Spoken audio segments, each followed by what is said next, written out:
Je m'appelle Sylvain Paris, j'ai 54 ans, je vis dans les Ardennes et je suis peintre et aussi auteur, donc j'ai réalisé des livres, dont des livres de bande dessinée.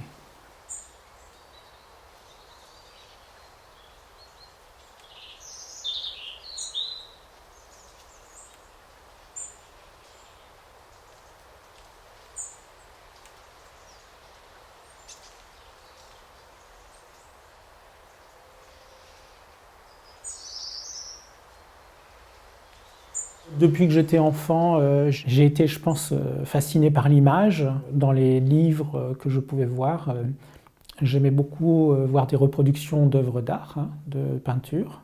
Au départ, je faisais de la bande dessinée tout en allant à l'école, et puis je suis rentré à l'école des Beaux-Arts de Reims, où il y avait, on va dire, un département bande dessinée. Je suis allé ensuite vers la peinture, puisque à cette époque-là, donc on va dire au début et au milieu des années 80, il y avait des mouvements de peinture très novateurs, la trance avant-garde et tout ça. Donc il y avait, on va dire, un engouement pour la peinture et une peinture qui n'était pas trop intellectuelle ou trop intellectualisée, trop cérébrale. Donc je me suis mis à peindre.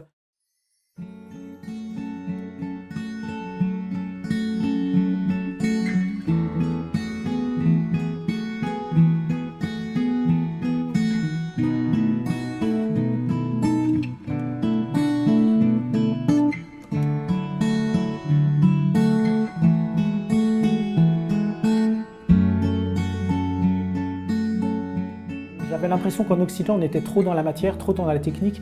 Bon, je pense que j'aurais pu aller vers ça en termes de capacité, mais en termes de motivation, non.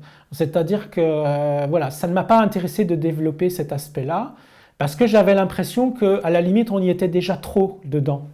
Donc, je voulais quelque part faire un équilibre en me disant, bon, on est trop dans la technique, on est trop dans la matière, donc j'avais envie d'être plutôt du côté des arts, de la philosophie, de la méditation, quelque chose qui rééquilibre un petit peu. C'était ça l'idée.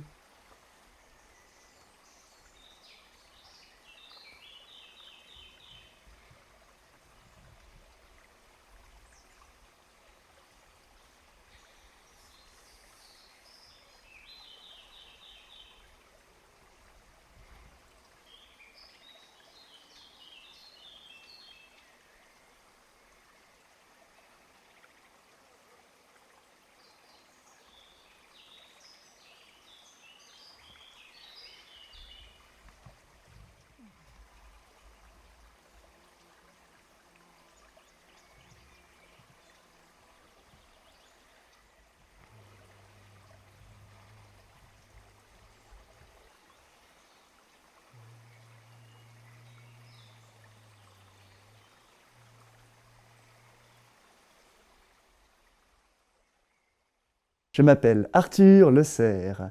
Je suis un musicien, j'adore jouer de la guitare. Sylvain, il a beaucoup d'entrain, ce qui fait que c'est très plaisant de bosser avec lui. Et il te fait vraiment, surtout, il te fait rentrer dans son univers, dans ce qu'il a envie de donner.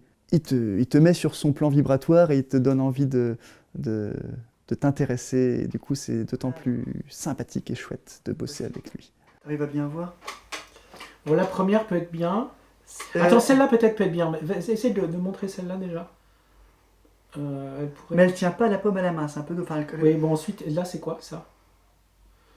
on voit pas, on voit que... Donc la toute première, enfin celle tout au début, celle-là, vas-y, essaye de cliquer Celle-ci, là, dessus. ici.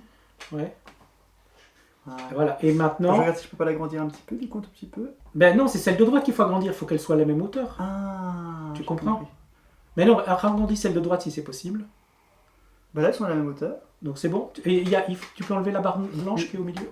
Nous écrivons un article pour le magazine Top Secret. Faut que j'arrive à suivre ces idées, je les découvre petit à petit. C'est sûr que quand je suis en train de taper, bon, je me concentre plutôt sur ce que j'ai à taper, mais après, je prends le temps de relire et vraiment de saisir le sens. Et Sylvain doit réussir à ce que le texte reste compréhensible et lisible du début à la fin. Ce qui est bien chez Sylvain, c'est qu'il est exigeant, il sait ce qu'il veut, mais vu qu'on s'entend bien, qu'on rigole bien, ça passe tout seul. Marrant! Marrant. J'ai pris comme thème le football parce que c'était un thème, on va dire, assez frivole, entre guillemets. Et puis, Je prends le dernier truc, tiens, personne n'a pensé au foot, pourtant ça touche quand même des millions, voire des milliards de gens sur la planète. Et il y a des trucs derrière ça. Donc voilà, je travaille avec les codes, donc dans mes articles, donc la linguistique c'est nouveau, mais sinon je travaille avec le tarot, ça c'est une base. La numérologie, c'est-à-dire par exemple le rapport entre les lettres de l'alphabet et leur ordre, par exemple A c'est 1 et puis Z c'est 26. Bon, et puis entre les deux, les anagrammes, je travaille beaucoup avec les anagrammes. Et donc la langue des oiseaux, le fait de voilà qu'est-ce que les choses donnent en sonorité et que ça peut s'écrire d'une autre manière. Et tout ça en fait c'est un petit peu des leviers, qui permettent pour moi de décrypter des choses en fait. Alors pourquoi je travaille Arthur? Parce que tout simplement je suis un analphabète de l'ordinateur, je n'ai pas d'ordinateur et je ne maîtrise pas l'outil informatique et ça me rebute en fait. Je pense que je suis un peu écranphobe, j'ai un problème avec tout ça. Justement le côté peintre, matière et tout ça, donc là c'est trop... Et en même temps, je dirais que c'est chouette parce que travailler avec quelqu'un, ça permet d'avoir du recul, d'avoir un dialogue et tout ça, et de ne pas faire toujours tout seul. Hein, comme par exemple, j'ai des collaborations au niveau de mes tableaux avec différentes personnes, peintres, poètes, etc. Donc c'est pas mal. Et quand on est peintre, on a l'habitude d'être seul. Donc de temps en temps, ça fait du bien d'avoir des collaborations artistiques, de ne pas travailler seul tout le temps. Être de l'autre côté, être celui qui reçoit les exigences, on apprend des choses, c'est intéressant. Enfin, moi, dans mon cas, ça m'apprend des choses aussi. On est en train de choisir, on te dit, par exemple, dans la psychiatrique, tu vois fou numéro 1, fou numéro 2, tu dois choisir ton fou. Mais toi, t'es pas fou. Et alors, quand tu votes pas, on va te dire, ah, mais t'es fou. Je dis, mais non, j'ai pas envie de voter pour un fou. Ils sont tous fous.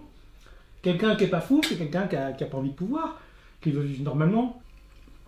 Le truc, c'est que l'intelligence, elle peut aussi peut-être coloniser ton cerveau et te fait voir quelque chose qui serait de l'ordre de l'hypnose et de l'hallucination. Il y a aussi des phénomènes que les gens, au moment où par exemple ils vont rencontrer les Men in Black, les hommes en noir, ou qu'ils vont voir une soucoupe volante dans une ville, le temps s'arrête et il n'y a plus aucun bruit. Par exemple, ils sont dans des autoroutes en région parisienne, il y a une voiture qui les suit et tout d'un coup, il n'y a aucune circulation.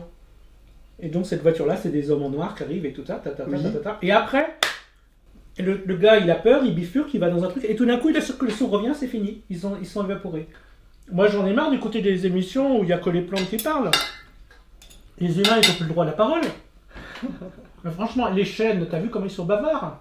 Et les frênes, c'est des vraies pipelettes. On n'a plus le droit à la parole, Arthur? Je crois pas. S'il y a un dieu qui a créé, par exemple, les animaux, il a créé les canards, par exemple. Mais après, Walt Disney, par exemple, il a créé Donald Duck. Mais il a créé Donald Duck parce qu'il a vu les vrais canards. Ok? Mais en fait, Donald Duck, une fois qu'il l'a créé, il existe. C'est ça le truc. C'est que tous les personnages imaginaires existent. Tintin existe. Obélix existe. Et donc le créateur, c'est quelqu'un qui fait advenir des choses. Par exemple, voilà, il n'y a pas de preuve à donner, mais ce que je veux dire, les Beatles par exemple, t'as plein d'enfants qui sont nés grâce aux Beatles. Parce que les parents ils se sont rencontrés sur une chanson des Beatles, ils ont fait des enfants. Et donc, c'est-à-dire qu'à partir du moment où tu crées vraiment dans la matière. Par exemple, tu fais une chanson et puis tout d'un coup, il y a plein de gens qui se rencontrent, qui font des enfants et tout ça, ces enfants, ils n'existeraient pas sans sa chanson. C'est une programmation, tu fais partie de la création, donc tu crées. Moi, j'ai fait des livres de BD qui ne sont pas beaucoup vendus, mais ils existent. Eh bien, ils ont une vibration. Et cette vibration fait qu'en fait, ils sont dans le réel. Et donc, la ligne rose, c'est un concept, c'est mon concept, même si j'ai pas eu beaucoup de succès avec ça. Mais en fait, je veux dire, là, je découvre que tout d'un coup, mes dessins, c'est comme des intestins. Eh bien, j'adore la BD underground, j'ai toujours aimé la BD underground. Mais donc, dans une BD grand succès, en fait, j'arrive à trouver quand même des choses, en fait.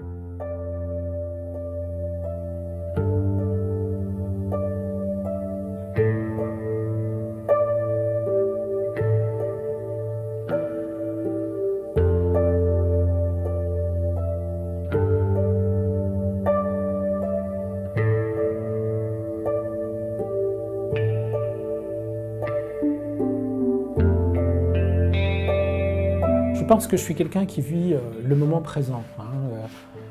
J'essaye d'être ni trop dans le passé, ni trop dans l'avenir, mais d'être vraiment au moment présent. Et donc ça, c'est lié aussi avec une certaine créativité, c'est-à-dire qu'être créatif au moment présent. Donc avoir un ensemble de possibles à tout moment, si on veut. Mais en tout cas, voilà, ce qui m'intéresse peut-être, c'est de publier, et plutôt au niveau des idées, c'est-à-dire d'une certaine vision que je peux avoir sur certains sujets.